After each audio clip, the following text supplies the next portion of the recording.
mbere na mbere y'umwijima w'ibihe by'ubuhigi n'ubutaratozi, kugera mu bihe byo guconga amabuye n'ubukorikori kw'inyokomuntu, na nyuma cyane y'ibihe by'impinduramatwara y'ubuhinzi, iy'inganda na siyansi. Niba twemera ko turi mu kiragano gishya cyatumye isi iba nk'umudugudu, tukemera ko ubwenge n'ubumenyi ari imbaraga yageza umuntu ku byo yifuza. iyi ni Inkorane TV. Tubamenyesha ibyo mutazi, tukabibutsa ibyo mwibagiwe. Kuri twe ubwenge burarahurwa.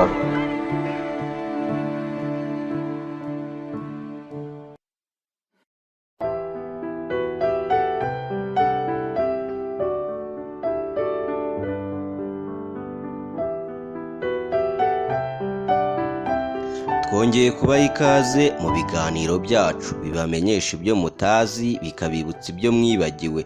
Iyi ni Inkorane TV.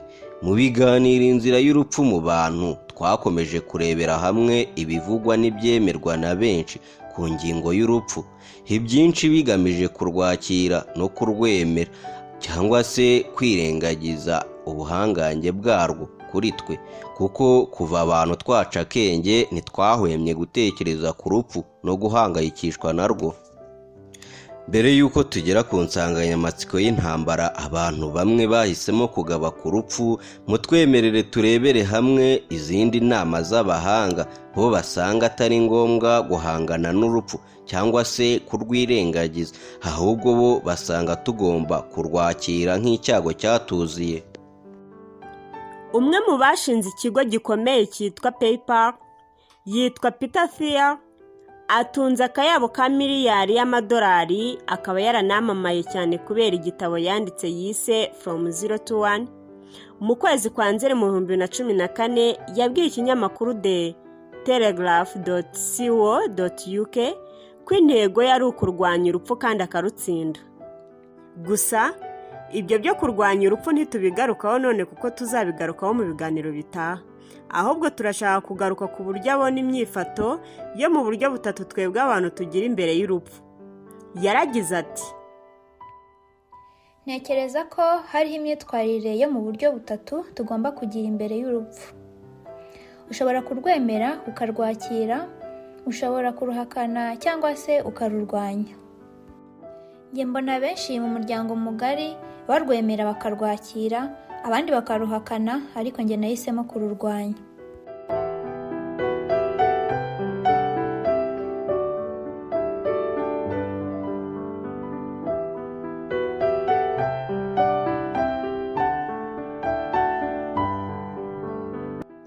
Umuntu wese wakurikiye ibice byabanje yumvishe ko imyumvire myinshi twagarutseho muri ibyo bice hari iyo mu cyiciro cya kabiri cyo kurwakira no kuruhakana kuri bamwe, mu buryo bushingiye ku bitekerezo nkomoko bya kera bidashingiye cyane kuri siyansi. Gusa uyu munsi turagaruka ku bandi bahanga basuzumye ibyo siyansi igaragaza, maze bagatanga inama z'uburyo abantu bakwiriye kubana no kwakira urupfu mu nzira yo kurubyaza umusaruro narwo ubwarwo, kuko barubona nk'ikirombe abantu babyaza umusaruro. Muri abo harimo umuyahudi w'umunyamerika Robert Greene.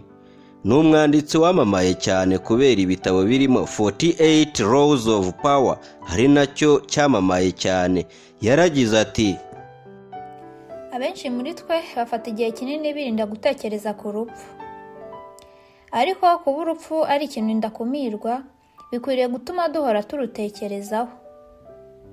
Gusobanukirwa n'ubugufi bw'ubu buzima bwacu bidusunikira ku kuzirikana umuhamagaro wacu muri bwo no kwihutisha intego zacu.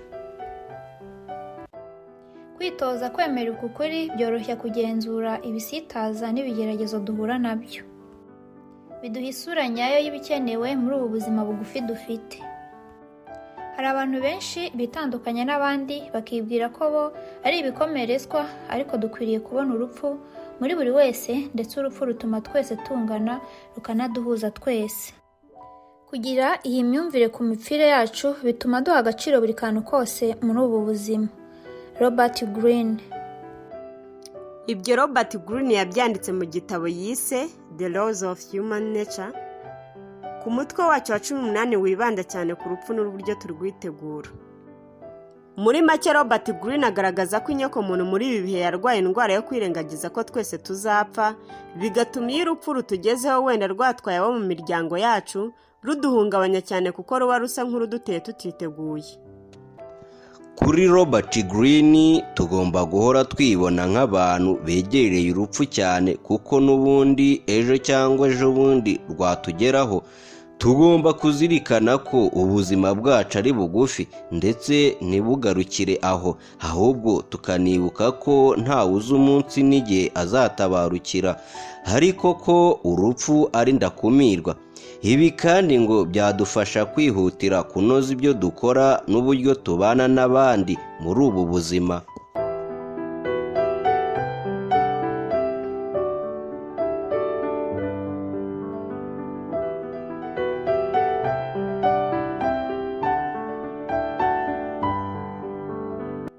Tekereza ufashe isafari mu buryo bw'ubutembere. Kuri iyi nshuro utembera ahantu utigeze ugera mu buzima bwawe. Ibyinshi mu bihari ntiwigeze ubibona, n'abantu bahari ni ubwa mbere ubabonye. Nta kindi kikubaho usibye kubona ibintu byaho bigenda mu buryo budasanzwe ugereranyije n'ibyo umenyereye. Ibi bituma nta kindi ukora usibye kwitegereza cyane. Tekereza nanone iyo bibaye ngombwa kutaha, ugasubira iwanyu, ugatandukana n'abantu n'ibintu by'aho hantu wari umaze kumenyera. Urabasezera kandi uzi neza ko utazongera kubabona. Igihe cyose usezera abantu utazongera kubona, ubabona mu buryo butandukanye n'ubwo wababonagamo mbere. Robert Greene. Ubusanzwe twebwe abantu tugira umuco wo kumenyera, ariko kuri iyi nshuro utangira kureba abantu mu buryo bwihariye. Ntiwongera kubafata nk'abasanzwe. Utangira kwitegereza ibimenyetso bitangwa n'umubiri wabo, ukitondera cyane buri jambo bakubwira kuko uba uzi neza ko utazongera kuryumva ukundi. Gutandukana burundu buri gihe bituzamuramo andi marangamutima no kwita ku byo dutandukana nabyo. Ibikomeye kuri ibi biba igihe uwo twakundaga atabarutse akatuvamo. Uwo ni nk'umubyeyi wawe, umuvandimwe, uwo mwashakanye, inshuti n'undi wese ukunda. Umuntu wagize uruhare rukomeye mu buzima bwawe, wageze aho agahinduka igice cy'ubuzima bwawe, hadukuwemo. Biba bimeze nko gutakaza igice cy'ubuzima bwawe. Biba akarusho iyo azize impanuka cyangwa apfuye mu buryo butatekerejwe n'umuntu uwo ari we wese. Usibye ko tubabazwa n'igice cyacu tubuze, tukibitekerezaho twibuka ko ari twe dutahiwe, ko ruriya abandi rutaturetse. Gusa tubanza kubabazwa nuko bagiye tutabashimiye ngo tunabagaragarize urukundo ruhebuje tubakunze muri ako kanya. Rimwe na rimwe tugira umujinya w'uko ubuzima butweretse ubudahangarwa bw'urupfu, wenda n'ubundi rwari rwaraduhangayikishije, nyamara ntibiguma gutyo. Ntibiguma bityo kuko nyuma y'igihe runaka nk'icyumweru kimwe, 2 cyangwa ukwezi, dutangira kwibagirwa umubabaro n'ubwoba. Ubuzima bugasa nk'ubusubiye ku murongo, ariko igihe cyose twibutse nyakwigendera, ako gahinda n'umubabaro biragaruka, ariko noneho ntibitinda. Igihe cyose bituvuze biza nk'ibiteye ubwoba muri twe, bitubera urwibutso nkoramutima rutwibutsa urupfu rwacu, ndetse urupfu rwa nyakwigendera ruba indorerwamo y'urupfu rwacu. Urupfu ntirudutera ubwoba gusa, ahubwo runadusunikira mu kujahagurika no guhubuka. Twebwe abantu nitwe nyamaswa zonyine zifite ubushobozi bwo kumenya iby'urupfu rwacu rudutegereje. Muri rusange dusabwa gukoresha izi mbaraga inyamaswa ngenzi zacu zidafite. Gusa kenshi ubu bushobozi nta kindi butuzanira usibye ibitubangamira. Icyo tubona imbere yacu ni umubabaro duhura nawo dupfa, umubabaro duterwa no gutandukana n'abo dukunda, ndetse bahindutse igice cy'ubuzima bwacu, n'ubwoba bwo kujya aho tutazi, igihe tutazi, nk'uko twabibonye mu bice byacu byabanje. Hanyuma tukanahangana n'ubwoba bw'abazimu babanyakwigendera. Ibi byose rero ngo iyo biduhuriyeho akenshi icyo dukora ni ukwikuramo ibi bitekerezo tugasa n'abitandukanya n'ukuri k'ubuzima, ariko nabyo ngo bikomeza kutubera ibamba bikaba ntanyeganyezwa. Nk'uko twabibonye mu bice byabanje, mu kwitandukanya n'ibi bitekerezo cyangwa kubyoroshya, abakurambere bacu biremeye ibindi bitekerezo bigabanya ubwo buremere, harimo iby'umuzuko, ubuzima nyuma y'urupfu, kugenda tukagaruka mu buzima bizwi nka reincarnation n'ibindi. Abahanga bagaragaza ko ibyo bitekerezo n'imyumvire byose icyo bikora atari ugukuraho urupfu, ahubwo ngo bitugabanyirize umutwaro n'ubwoba biterwa no gutekereza ku rupfu. Ntibikuraho ko twatandukanye n'uwacu, ariko bitugabanyiriza ububabare, bituremera ihumure mu ntekerezo, nanone bikatugusha neza mu bihe byo kugubwa nabi.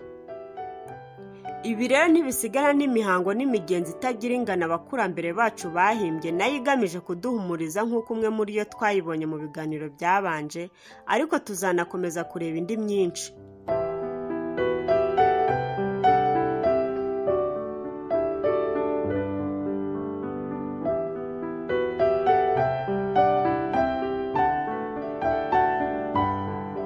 Muribuka ko twabonye ko usibye n'imihango, ahubwo n'ibinyabubasha bitandukanye byahimbwe muri uwo murongo, bikanagendana no guhanga amajyambere abantu bagezeho, byose bishingiye ku bwoba dutinya urupfu. Gusa turi mu kinyagihumbi cya gatatu, aho imyizerere y'Imana n'imyuka byahoze bidufatiye runini bigenda bita agaciro, kuko twavumbuye ko gukoresha ubwonko bwacu bitwungura byinshi kurusha iby'Imana n'imyuka byatwunguraga. Ibyo bituma gushaka inkomoko y'urupfu muri iyo myuka bita agaciro. Byanze bikunze, gukoresha ubwonko bwacu n'ubushakashatsi bushingiye kuri siyanse bitujyana kure y'imitekerereze gakondo, ariko nabyo bitubyarira ibindi bibazo byinshi. Niba abakurambere bacu baratekerezaga ko umuntu upfuye aba agiye mu ijuru, uyu munsi siyansi ikaba itatwereka ijuru. Niba abakurambere bacu barumvaga ko umuntu upfuye agiye mu birunga hagasanga abakurambere cyangwa akajya ikuzimu, ibyo byose siyanse twizera ubu ikaba itabibona. Birumvikana ko bituremera icyuho gikomeye, ku buryo hari abatekereza ko uku kujijuka no gukoresha ubwonko bwacu na siyanse bituremera icyuho, bikagisigaho kidasibwe. Mwibuke, siyanse usibye no kutabona ijuru, ikuzimu n'indaro y'abazimu, nta n'ubwo irabona ibisobanuro by'uko dupfa n'igituma urupfu ruba ndakumirwa. Bitewe rero n'uko ubwoba bw'urupfu bwabaye igice cy'ingenzi mu bitugize, kandi ibyo twahoze twishingikirizaho siyanse ikatwereka ko nta shingiro bifite, dusigara turi imbata z'ubwoba tudafite uwabudukiza, kuko n'ibitekerezo gakondo twisungaga byataye ireme imbere ya siyanse. Ye baba ndapfuye, ninde wankiza uyu mubiri untera urupfu? Byavuzwe n'intumwa Pawulo. Iyo rero dukomeje kubura igisubizo, duhitamo kubyirengagiza no kwirengagiza ibigendanye n'urupfu. Gusa bidukomerera iyo hagize umwe muri twe utuvuyemo. Kubw'iyo mpamvu reka tuvuga ku kwirengagiza ku gutekereza ku rupfu.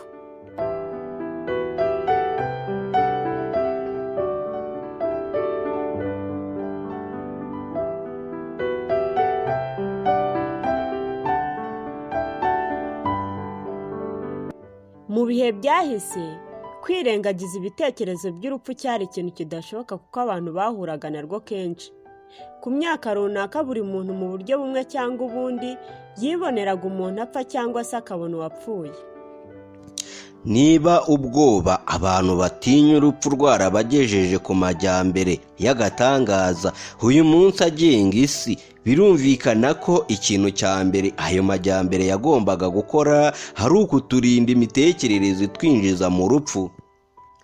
Ubu urupfu rutuzamo rukanatwara benshi muri twe, ariko mu buryo tutamenya.